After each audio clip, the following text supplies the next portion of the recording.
हमारा मकाला नहीं, मुझे मार दे ले चल। आई लव यू का क्या अर्थ है? अरे बोलो, मैं तुमसे, अरे बोलो यार, शर्माओ मत। अच्छा बताओ, अगर कोई अपनी मम्मी से कहे I love you my mother, I love you my father, I love you my sister, I love you my son, I love you my daughter, I love you my grandfather, I love my wife, I love my India, उसे सवाब मिलेगा या आदाब? बैठे जाने के राम पूछो भाई क्या मिलेगा? सवाब। अरे आगे से पीछे तक बोलो क्या मिलेगा? और अगर कोई रास्ते में चलती हुई किसी गर्लफ्रेंड से कहे आई लव यू, उसे क्या मिलेगा? चप्पल। कह रहे चप्पल। क्या मिलेगा? पुराना नहीं, चप्पल। मिर्जा गालिब से किसी ने प्रश्न पूछा, चप्पल मुजक्कर है या मुअन्नस? चप्पल जेंट्स है या स्त्री? मिर्जा गालिब ने कहा अगर जोर से लगे तो मुजक्कर, आहिस्ता लगे तो मुअन्नस। अब आप बताइए, आप कैसी चप्पल चाहते? ऐ नौजवानों, कान खोल कर सुन लो, कभी मोहब्बत और प्रेम में किसी से शादी और विवाह मत करना, इसलिए कि 80% निकाह और विवाह जो मोहब्बत और प्रेम में होते हैं वो 80% तलाक पर टूट जाया करता।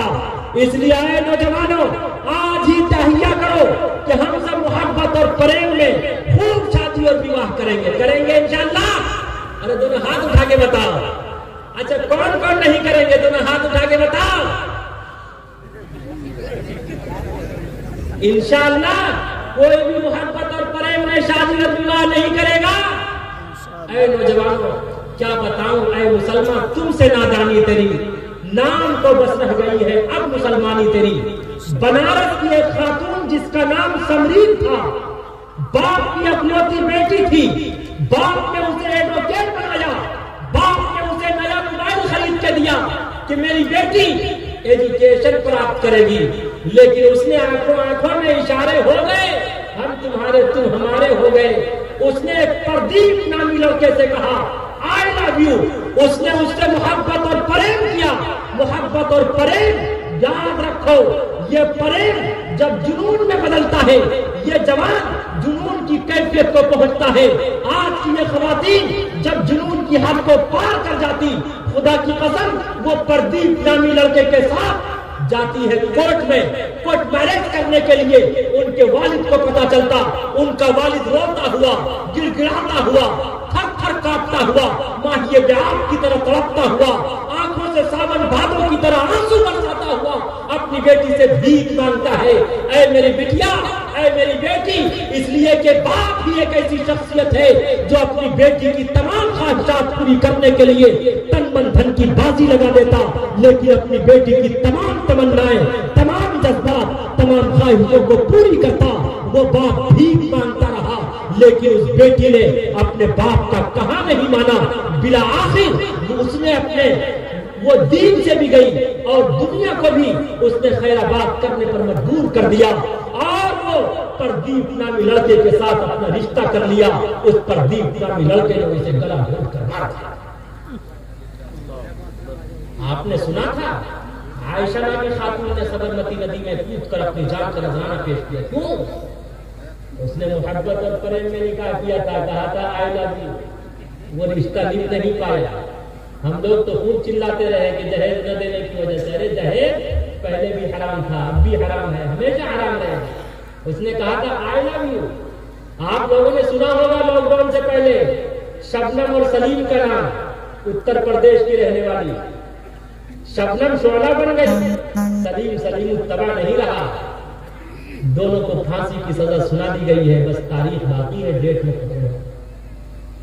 और नौजवानों, और मैं अपनी खवातीन से भी कहना चाहता, याद रखो कुरान का ऐलान है, एक नंबर लड़के को एक नंबर लड़की मिलेगी, एक नंबर लड़की को एक नंबर लड़का मिलेगा। अत्तय्यिबातु लित्तय्यिबीन, अल-खबीसातु लिल-खबीसीन। मैं आपके जितने भी लोग और जितने भी निकाह टूटते हैं, जो लड़का लव मैरिज करता, शादी के बाद सोचता कि मेरी बीवी सिर्फ मुझसे ही मोहब्बत करती है, वो किसी और से भी आग लड़ा रही हो।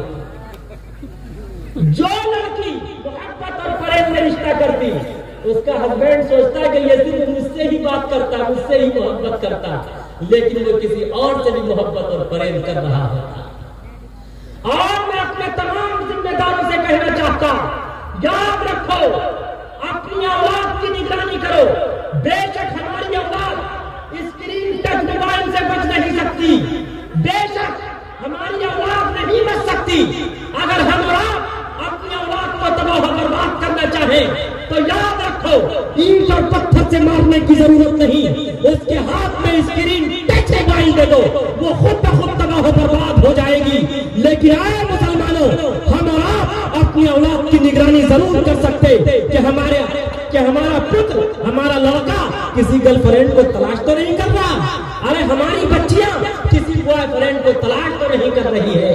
याद रखो, आज हमारी बच्चियां गैर लड़के के साथ घूम रही है, लेकिन हमारी पेशानी पर शिकन तक नहीं आता। आज जरूरत है, बेशक हमारी औलाद मोबाइल से नहीं बच सकती, लेकिन कम से कम हम लोग निगरानी तो कर सकते हैं। इंशाअल्लाह निगरानी करेंगे। अरे आगे से पीछे तक बोलो, आई लव यू कहने वालों, इंशाअल्लाह निगरानी करेंगे, मोहब्बत और प्रेम में रिश्ता करेंगे।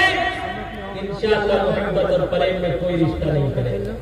इसीलिए इमाम मालिक ने कहा कि जब भी रिश्ता करो अपने वालिदैन की रजामंदी से करो।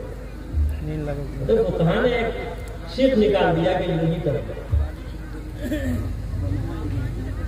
और ऐ मुसलमानों, बहुत गौर से सुनिएगा, अब मैं असल बात आपको बताने जा रहा हूं। चंद मिनट की बात सुनने के लिए तैयार है तो सुनाता हूं, वरना मैं जाता हूं भाई। अरे आज तो मेरा इरादा था भाई मैं चला ही जाऊं। जब मैंने उस क्रिश्चियन और हिंदू भाइयों से कहा, बेशक आप अलैहिस्सलाम ने 12 विवाह किया, उस क्रिश्चियन ने मुझे और लाल पीला करने के लिए बोला, आप बताइए मोहम्मद साहब ने क्यों 12 विवाह किया? मैं गुस्सा नहीं हुआ, मैं बरहम और जलाल नहीं हुआ, मैं लाल पीला नहीं हुआ, मैं इमोशनल नहीं हुआ। मैंने सोचा अगर मैं गुस्से में आता हूं तो ये कहेंगे जब मुल्ला से किसी क्वेश्चन का उत्तर नहीं बनता तो ये फौरन जज्बे में आ जाते, फौरन इमोशनल हो जाते। और उलमाए किराम बैठे हैं, ये फैजाने देवबंद था कि उस वक्त उस क्वेश्चन का उत्तर मेरे कल्ब पर अवतरित हुआ। मैंने उनसे कहा कि दुनिया का कोई हस्बैंड अगर किसी खातून से विवाह करेगा तो वो इन्हीं 12 खवातीन में से कोई न कोई खातून होगी। वो उम्र में बड़ी होगी या उम्र में छोटी होगी। कितने हुए? 2। अरे बोलो, आगे से पीछे तक बोलोगे तो बोलूंगा, वरना 56 इंच के सीने पे चढ़ जाऊंगा। अरे जल्दी बोलो, कितने हुए? 2। कोई भी हस्बैंड, कोई भी यंग किसी स्त्री से निकाह करेगा तो वो इन्हीं 12 खवातीन में से कोई न कोई खातून होगी। वो उम्र में बड़ी होगी या छोटी होगी। कितने हुए? 2। अमीर होगी या गरीब होगी। कितने हुए? कंवारी होगी, शादीशुदा होगी या मुतल्लका होगी। कितने हुए? उसका कॉन्टैक्ट किसी की बिरादरी से होगा या उसकी बिरादरी से नहीं होगा। कितने हुए? वो पहले से मुस्लिम होगी या नॉन मुस्लिम होगी। कितने हुए? अरे बोलो, वो मेड सर्विस होगी यानी बांदी होगी। आजाद करने के बाद आपने उससे निकाह किया होगा। बेशक आप अलैहिस्सलाम ने 12 विवाह किया, लेकिन आप अलैहिस्सलाम ने अपने 12 विवाह के जरिए सारी इंसानियत और मानवता को मोहब्बत और प्रेम का संदेश और आदेश दिया। अगर तुम्हारा निकाह किसी ऐसी खातून से हो जो उम्र में बड़ी हो, उसके साथ जीवन उसी तरह बिताना जिस तरह मैंने बिताया। अगर तुम्हारा निकाह किसी ऐसी खातून से हो जो उम्र में छोटी हो, उसके साथ जीवन उसी तरह बिताना जिस तरह मैंने बिताया। अगर तुम्हारा निकाह किसी ऐसी खातून से हो, बहुत गौर से सुनिएगा, जो अमीर हो, उसके साथ जीवन उसी तरह बिताना जिस तरह मैंने बिताया। अगर तुम्हारा निकाह किसी ऐसी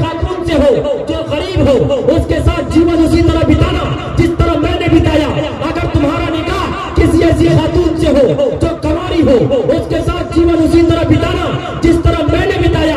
अगर तुम्हारा निकाह किसी ऐसी खातून से हो जो शादीशुदा हो, उसके साथ जीवन उसी तरह बिताना जिस तरह मैंने बिताया। अगर तुम्हारा निकाह किसी ऐसी खातून से हो जो मुतल्लका हो, उसके साथ जीवन उसी तरह बिताना जिस तरह मैंने बिताया।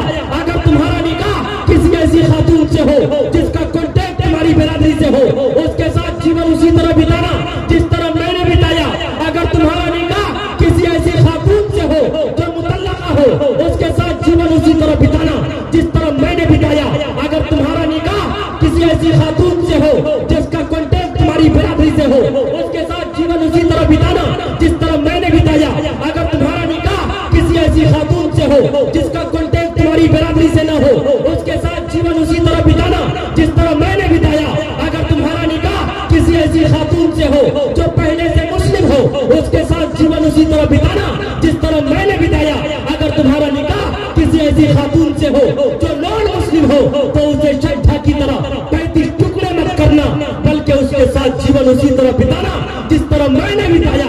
अगर तुम्हारा निकाह किसी ऐसे खातून से हो जो मेड सर्विस हो, यानी बांदी हो, आजाद करने के बाद तुमने उससे निकाह किया, तो उसके साथ जीवन उसी तरह बिताना जिस तरह मैं मोहम्मद रसूलुल्लाह मारिया किप्तिया को आजाद करके उसके साथ निकाह करके उसके साथ जीवन बिताया हूँ। कोई आप अलैहिस्सलातु वस्सलाम ने अपने 12 निकाह के जरिए सारी इंसानियत और मानवता को मोहब्बत और प्रेम का संदेश और आदेश दिया कि अपनी माता का भी सम्मान करना, अपनी वाइफ का भी सम्मान करना, इसलिए कि माँ दुनिया में लाई है, बीवी तमाम रिश्तेदारों को छोड़कर आपके जीवन में आई। कहते हो यार सुभान अल्लाह, सुभान अल्लाह। मुझे पता है तुम नहीं कह रहे, पता है, इसलिए कि आज हमारा हाल ये है, अपना बच्चा रोए तो दिल में दर्द होता, दूसरे का रोए तो सर में दर्द होता, अपनी वाइफ रोए तो सर में दर्द होता, और दूसरे की रोए तो दिल में दर्द होता। हाँ, ईश्वर और परमात्मा ऐसे दर्द से दर्द और एहसास न हो तो वो अच्छा। एक वाइफ ने अपने हस्बैंड से बड़े प्रेम से कहा,